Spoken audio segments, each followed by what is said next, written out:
एक auto driver ऐसी दोस्ती कर बैठता है जो कि ऑटो ड्राइवर से ही दोस्ती करता है। और अक्सर ऐसा हो जाता है जब वो एक साथ बैठते हैं, चाय पीते हैं या कुछ खाते पीते हैं, तो उनमें दोस्ती इतनी गहरी हो जाती है जो खासकर रिश्तों में नहीं होती।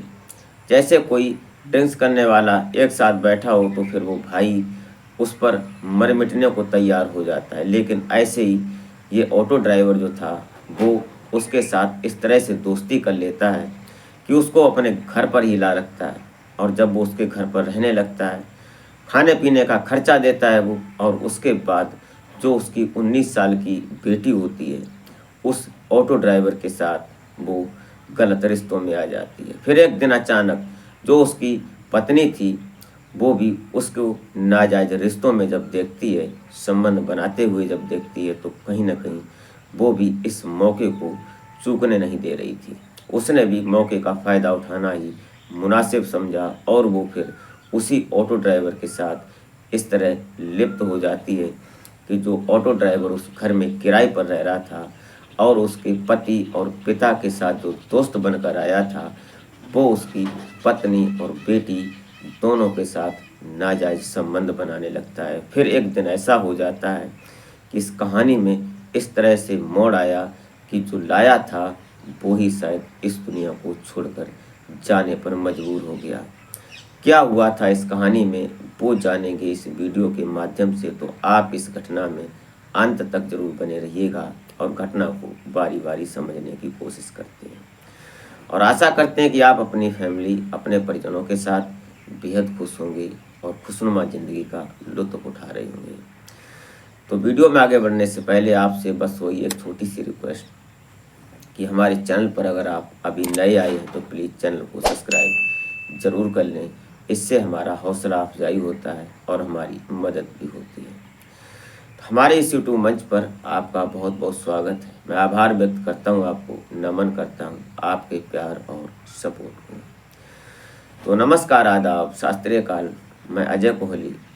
आज की जो सच्ची घटना मैं आपको सुनाने जा रहा हूँ, ये घटना राजस्थान की एक महा सिटी और सुंदर सिटी शहर जोधपुर, और जोधपुर में रहने वाला रोशन लाल, जो कि पीछे से पुश्तैनी तो वो उत्तर प्रदेश जौनपुर का रहने वाला होता है, लेकिन उसके दादा कभी जोधपुर में आकर बस गए थे। वो एक पुश्तैनी ऑटो ड्राइवर थे और उस ऑटो ड्राइवर के चलते उनके पिता ने भी ऑटो चलाया और उसके बाद आज रोशन भी ऑटो ही ड्राइवर था और खुद का उसका ऑटो होता है। वहाँ पर उसने खुद का अपना एक मकान बना रखा था और उस मकान में वो अपने विद फैमिली के रहता था। इसके माता पिता की बात करें तो रोशन लाल के माता पिता कुछ समय पहले गुजर चुके थे। इसकी पत्नी होती है और इसकी एक 2 साल की बेटी होती है। बेटी का नाम सोनी होता है और जो इसकी पत्नी थी वो कुछ समय बीमारी के चलते, लगभग जब बेटी 8-9 साल की हो जाती है उसके बाद उसकी पत्नी जो थी रोशन लाल की, वो अकस्मात इस दुनिया को छोड़कर चली जाती है। अब घर में सिर्फ रोशन लाल और उसकी 8 साल की बेटी जो सोनी होती है वो ही रह जाते हैं। समय आगे बढ़ने लगता है, तभी एक दिन मुलाकात होती है पास में कुछ दूरी पर मार्केट में रहने वाली नीलम से। नीलम एक तलाकशुदा महिला थी जो कि वो देखने सुनने में बेहद खूबसूरत थी, और इधर रोशन जो था, रोशन लाल भी अभी उम्र ताज़ा ही थी उसकी। समय धीरे धीरे आगे बढ़ने लगता है और इधर जो नीलम और रोशन दोनों की आंखें चार होती हैं मार्केट में। उसके बाद दोनों आपसी तालमेल के बाद दोनों बातचीत करने लगते हैं। फिर एक दिन ऐसा आ जाता है कि नीलम और रोशन लाल दोनों एक दिन प्यार के रिश्ते को आगे बढ़ाते हुए ये शादी के रिश्ते के बंधन में बंध जाते हैं। समय आगे बढ़ने लगता है। इधर जो उसकी बेटी होती है सोनी, वो भी अब लगभग 13-14 साल की हो चुकी थी। कहानी आगे बढ़ती रहती है धीरे धीरे। इधर जो नीलम थी, अब रोशन लाल की दूसरी पत्नी थी, ये अभी इसको लगभग 1.5-2 साल का इसका बेटा भी हो जाता है। इधर जो सोनी थी, सोनी 17-18 साल की हो जाती है। तभी एक दिन पता चलता है कि जो रोशन लाल होता है, ये रोशन लाल सारा दिन ऑटो चलाता है और शाम को एक ठेके पर बैठ जाता है और वहाँ ड्रिंक्स करता है, शराब पीता है। और उसके साथ में जो ऑटो ड्राइवर और बैठते हैं, वो जब एक दो पैक अंदर जाते हैं, उसके बाद दोनों आपस में, दोनों क्या सभी लोग जो वहाँ पीते हैं बैठकर, वो भी और जो ऑटो ड्राइवर होते हैं वो सभी लोग मिलकर एक दूसरे के लिए मर मिटने को तैयार हो जाते हैं। आपसी तालमेल इनका इतना हो जाता है कि सभी लोग एक दूसरे पर फिदा हो जाते हैं जब उनको ड्रिंक्स का सुरूर चढ़ता है। इसी बीच एक दिन मुलाकात हो जाती है रोशन लाल की जावेद से, जो जावेद ड्राइवर होता है, ऑटो ड्राइवर ही था। वो भी बैठा था और उसको ये पता था कि जो ये जावेद है, ये भी इसकी पत्नी इसको तलाक दे चुकी है। शादी तो हो चुकी थी लेकिन वो तलाकशुदा है। वो एक किराए के मकान में रह रहा है और उसके पास दो ऑटो होते हैं, खुद के दोनों ऑटो थे। एक ऑटो खुद ड्राइव करता है, एक किराए पर देता है, उससे उसकी उसकी अच्छी आमदनी हो जाती थी। ये सिलसिला जो दोनों थे आज बात कर रहे थे और पी भी रहे थे। नशे के सुरूर में दोनों एक दूसरे से बात करने लगते हैं और बोलते हैं कि यार आज हमारे जो कमरे पर, हमने जो कमरा ले रखा है रेंट पर, वहाँ पर थोड़ा विवाद हो गया और वो ऐसे बोल रहा है कि कमरा तुमको जल्द ही खाली करना पड़ेगा। तो इधर रोशन लाल जो था वो इससे बोल देता है कि क्यों परेशान होते हो यार, आ जाना हमारे कमरे पर जब तुम्हें ज़रूरत पड़े। तो हमारा मकान ऊपर का पोर्शन खाली है, तुम वहाँ पर रह जाना और तुम्हारी जो व्यवस्था होगी वो हो जाएगी। इसी बीच इन दोनों ने, जो जावेद था उसने तो अपना पैतरा फेंक दिया था, लेकिन इधर जो रोशन लाल था वो शायद इस बात को समझ नहीं पाया।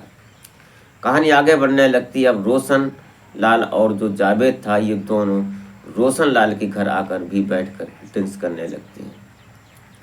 2-4 दिन ये सिलसिला चलता है। तभी इधर जो जावेद था, जावेद ने एक दिन बोला, जब नशे का सुरूर ज़्यादा हुआ और उसके घर की जो लड़की थी सोनी, उसकी उम्र अब लगभग 19 साल की हो चुकी थी। उसके शरीर जो था वो नेचुरल बढ़ने लगा था और शरीर के अंग जो थे वो विकसित हो चुके थे। इधर जो जावेद था उसकी नज़र उस सोनी पर पड़ जाती है। उसने एक जो पैतरा शुरू किया था उस पैतरे को अंजाम देने की बारी समझी और उसने कहा कि यार कल हमें कमरा इमरजेंसी खाली करना पड़ेगा, अब मैं क्या करूं। तो उसने कहा कि हमने तो तुम्हें बोला था और तुम आ जाओ यहाँ पर कमरे पर, कोई दिक्कत नहीं। उसने अगले दिन, जो दूसरा दिन आया था, उसके बाद ये रोशन लाल के कमरे पर फिर आता है, वहाँ बैठता है। तो बच्चों के लिए, जो सोनिया थी उसके लिए कुछ खाने पीने के लिए लाता है। जो उसका बेटा था उस बेटे के लिए भी कुछ खाने पीने के लिए लाता है। 2-4 साल का बच्चा हो जाता है। अगले 2 दिन गुजर जाते हैं, वो कमरा खाली करता है और सीधा अपने ऑटो में सामान रखता है और यहाँ पर आ जाता है रोशन लाल के यहाँ। अब रोशन लाल के यहाँ आने के बाद ये सिलसिला शुरू हो जाता है। जो सोनिया थी उसको वो स्कूल छोड़ने जाता और जो रोशन लाल था वो अपना ऑटो लेकर सुबह निकल जाता लंच बॉक्स लगाकर। और जो जावेद था, जावेद का तो एक ऑटो चल ही रहा था, वो दिन में सुबह निकल जाता लेकिन वापस आ जाता और फिर सोनी के जो स्कूल था वहाँ पर जाता, उसको इंतज़ार करता, उससे बातचीत करता, उसके लिए खाने पीने की चीज़ें देता, उसको गिफ्ट देता, कहीं कुछ। कुल मिलाकर उसने अपनी ओर उसको अट्रैक्ट करने की पूरी कोशिश करती। सोनिया भी कहीं ना कहीं अभी उम्र की शुरुआत थी उसकी और वो उससे अट्रैक्ट हो जाती है। कभी रेस्टोरेंट में ले जाता, किसी ढाबे पर ले जाता है, खाना खिलाता है, कुछ न कुछ अजीब तरह का सब ये सब चल रहा था। तभी एक दिन रोशन लाल डिमांड कर देता है और उसको होटल में ले जाता है। उसको होटल में ले जाने के बाद उसके साथ वो फिजिकल होता है। जब इंटीमेट होता है उस दिन सोनिया कहीं ना कहीं खुश हो जाती है और खुश होने के बाद आज से ये सिलसिला शुरू हुआ। फिर सोनिया और रोशन लाल की बेटी जो थी और जो जावेद था उसका दोस्त, इन दोनों में ये सिलसिला शुरू हो जाता है। वो मौका पाते घर पर मिलते और उसके बाद या तो फिर होटल में मिलते। एक दिन अचानक जब वो रात के वक्त में, जो रोशन लाल था वो नशे में होकर टाइट हो जाता है और वो सो जाता है। लगभग रात्रि के 11 बज रहे थे। उस समय सोनिया और जावेद दोनों आपस में इंटीमेट हो रहे थे। आवाज़ें कुछ इस तरह से आ रही थीं कि जो उसकी पत्नी थी रोशन लाल की, नीलम, वो खिड़की के पास खड़ी होकर उसमें से एक झिरी खोलती है धीरे से खिड़की को, और उस झिरी से जब देखती है तो अंदर का नज़ारा देखकर वो कहीं ना कहीं सहम जाती है। वो पहले तो गुस्सा होती है, लेकिन कुछ बोलती नहीं है। लेकिन उसके बाद जब ये उसका नज़ारे का आनंद लेने लगती है, फिर ये कहानी उसने अपने ऊपर ही उतार ली। जैसे ही जावेद वहाँ से निकलता है उसके कमरे से और सीधा अपने कमरे में जाता है, तुरंत उसी के पीछे नीलम भी पहुँच जाती है और नीलम उसको डांटने लगती है। उसने कहा कि अगर तुमने ये बहुत गलत किया, और उसके बाद वो बोलती है मैं अपने पति को बताऊंगी। तो जावेद ये जानता था कि ये भी कहीं ना कहीं हवस की भूखी है। उसने तुरंत उसको पलट कर जवाब दिया कि अगर तुम अपने पति को बताती तो तुम यहाँ हमें बताने नहीं आती। जब तुम देख रही थी मैं भी तुम्हें देख रहा था, तुमने क्या सोचा मैंने तुमको देखा नहीं। उसके बाद दोनों की बात होती है और उसके जो जावेद होता है, जावेद कहीं ना कहीं नीलम को पकड़ लेता है, उसको दाब लेता है और फिर वो भी दोनों इंटीमेट हो जाते हैं। यह सिलसिला चलने लगता है। अब बेटी और जो उसकी माँ होती है सौतेली, ये सब हो जाता है। नीलम कहीं ना कहीं उसको बोलती है कि वो हमारी लड़की है, उसको छोड़ दो। लेकिन जो जावेद होता है वो बोलता है कि क्यों परेशान हो रही, वो तुम्हारी बेटी थोड़ी नहीं है, वो तो एक सौतेली बेटी है। ये बात नीलम के भी दिमाग में बैठ जाती है, वो भी उस पर गौर नहीं करती। ये सिलसिला सालों चलता है। उसके बाद एक दिन पता चल जाता है रोशनलाल को। तो रोशनलाल जावेद को नाराज होता है और उसको अपनी पत्नी नीलम को दो चार तमाचे भी मार देता है। उसके बाद रोशनलाल जावेद को बोलता है कि तुम हैंड टू हैंड इसी समय कमरा हमारा खाली कर दो। वो तो निकल जाता है, लेकिन उसको ये पता नहीं था कि उसकी बेटी सोनी जो है वो भी इस काम में लिप्त है। जावेद उस सोनी से मिलता है और उसको होटल में ले जाता है और फिर वो उसका तो सिलसिला जारी था। लेकिन इधर नीलम जो थी वो भूखी रह जाती है। कुछ समय गुजरने के बाद पता चल जाता है रोशनलाल को कि उसकी बेटी जो थी वो भी इस काम में लिप्त थी। वो अपनी बेटी को भी डांटता फटकारता है। लेकिन उसके बाद जब एक दिन पता चलता है कि अब ये जो रोशनलाल है वो सोच लेता है कि मैं अब जोधपुर छोड़ दूंगा और मैं अपने गांव उत्तर प्रदेश जौनपुर ही चला जाऊंगा। लेकिन तभी ये माँ बेटी दोनों मिलकर और जावेद एक प्लान करते हैं कि मैं गांव तो नहीं जाऊंगी, यहीं जोधपुर में रहेंगे, क्योंकि जावेद को छोड़ने का उनका दिल नहीं कर रहा था। इसलिए उन्होंने प्लान किया और सोचा कि जावेद को ही रोशनलाल को ही रास्ते से हटा देते हैं। बेटी और पत्नी दोनों ने मिलकर और उस प्रेमी के साथ मिलकर ये प्लान रचा।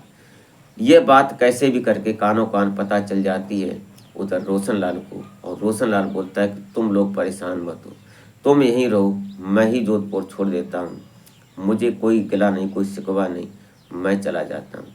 लेकिन जावेद जो था वो सोचने लगा कि अगर इसको ऐसे छोड़ दिया तो बात ओपन हो जाएगी।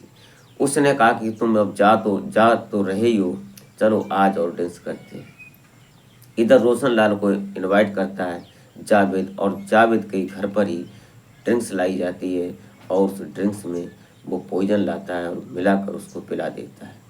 उसकी हालत ख़राब हो जाती है और जो वो शीशी थी कांच की जिसमें वो पॉइजन लाया था, उसको उसकी जेब में डालकर वो एक नदी में जाकर उसको प्रवाह कर देता है। उसकी मौत हो जाती है। उसके बाद पता चलता है कि जो समय आगे था, इधर जो नीलम होती है, उसकी बेटी सोनी होती है, ये सभी लोग थाने में जाकर एफआईआर दर्ज करवाते हैं अपने पति और पिता की गुमशुदगी की। पुलिस को डेड बॉडी मिलती है तो उसके पास से वो शीशी मिलती है, तो उन्होंने सोचा कि इसने शायद सुसाइड ही किया होगा। मामला ढीले बस्ते में चला जाता है। लेकिन एक दिन जब वो ही जावेद अपनी पत्नी, जो उसकी पत्नी हो जाती है, लिव इन में रह रहा था, उसकी माँ और उसकी बहन से उस 4 साल के बच्चे के सामने ही उस नीलम से बातें कर रहा था कि किस तरह से उसको निपटाया, और बड़ा खुश हो रहे थे। तभी वो बच्चा अब 5 साल का हो चुका था। वो सुनता रहता है और सुबह जब वो थाने में जाकर ये बात बताता है तब जाकर ये मामला कहीं ना कहीं खुलता है। और पुलिस जब उस बच्चे की बात को सुनती है तो उस बात पर तुरंत एक्टिव हो जाती है और तुरंत नीलम को पकड़ लेती है। नीलम को पकड़ने के बाद फ़ोन करने का पुलिस ने मौका नहीं दिया, और इधर सोनी को भी पुलिस अपनी कस्टडी में ले लेती है। उनसे पूछा जाता है तो तुरंत जावेद को भी उस कस्टडी में ले लिया जाता है। तीनों को साथ में लेकर पुलिस उन पर पहले तो संबंधित धाराएं लगाती है, पूछताछ करने के बाद और माननीय कोर्ट के समक्ष पेश कर दिया जाता है।